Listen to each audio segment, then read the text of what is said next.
He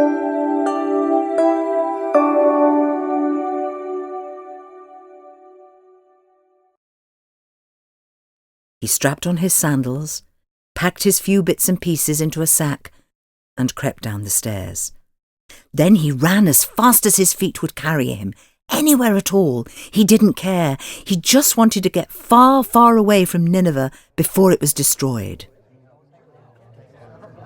The day after Yunus left, the king of Nineveh called his chief priests and advisers to an urgent meeting. Make way! His Highness is approaching! Everyone in the city was in panic.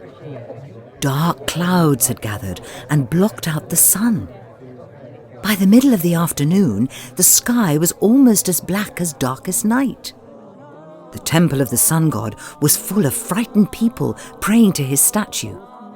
They lit bonfires, but the flames gave no light. In fact, the temple of the sun god was the darkest place in Nineveh. "This must be a punishment on us," said the king. "The gods are angry. Whoever among us has done wrong must say so." His priests had no idea what had happened. They were as frightened as everybody else. "Well," said the king, "speak, that's what you're paid for." Then the chief adviser, the king's most loyal friend, remembered Yunus, the prophet of God. He told the king about the poor man who had been in the city for weeks, warning people to repent of their sins. All those who heard the chief adviser felt guilty when they remembered the preacher Yunus and how badly they had treated him. "Could it be, O king," said the chief adviser, "that this Yunus was indeed a prophet, and that his God, Allah, is the one true God?" His question was answered by a blinding streak of lightning and a clap of thunder. Everyone fell to their knees. "What other god could remove the sun from the sky?" the king said. "None of our gods have shown such power."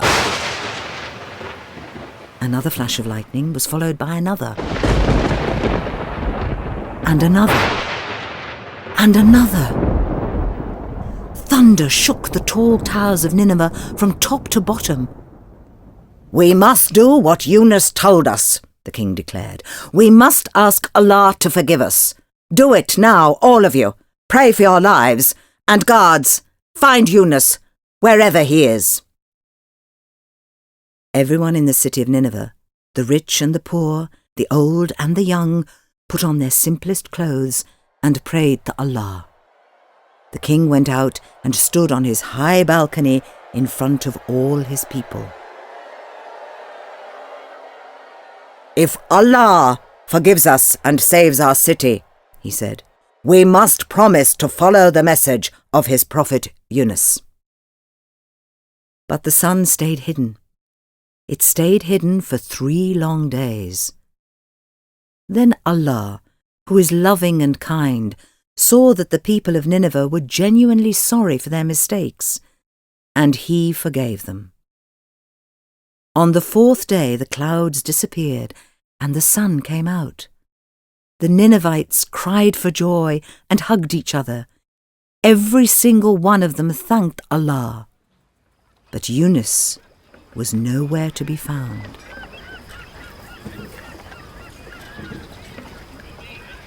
Yunus fled Nineveh and only stopped when he reached the mighty river that led down to the sea. A ship was about to leave harbour. The sailors were hoisting its sails.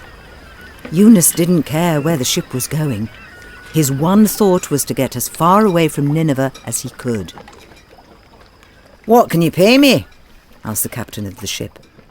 "I only carry passengers if they pay me and feed themselves." Yunus showed him what he had in his sack: a knife, a cup, and a few apples. The captain laughed and shook his head.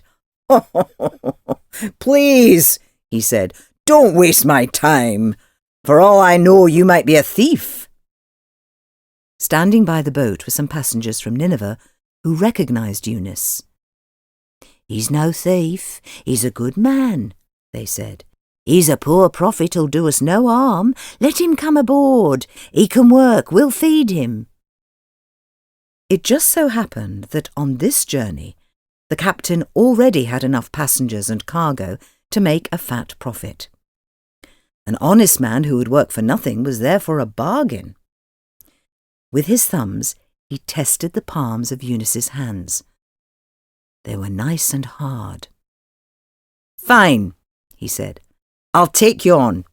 But you'll sleep on deck, so there's no room for your little sack. Throw it away. Report to the steersman for orders." Yunus threw his sack overboard and did as he was told. Soon the ship, it was called the Queen of the Waves, was on her way. As the sails filled with wind, Yunus kept his eye on the other sailors so he would know what to do. He answered every order quickly. He didn't want to make any mistakes. There were ropes all over the place. It would be easy, he thought, to trip up and fall overboard, and then he'd be in real trouble. Yunus couldn't swim.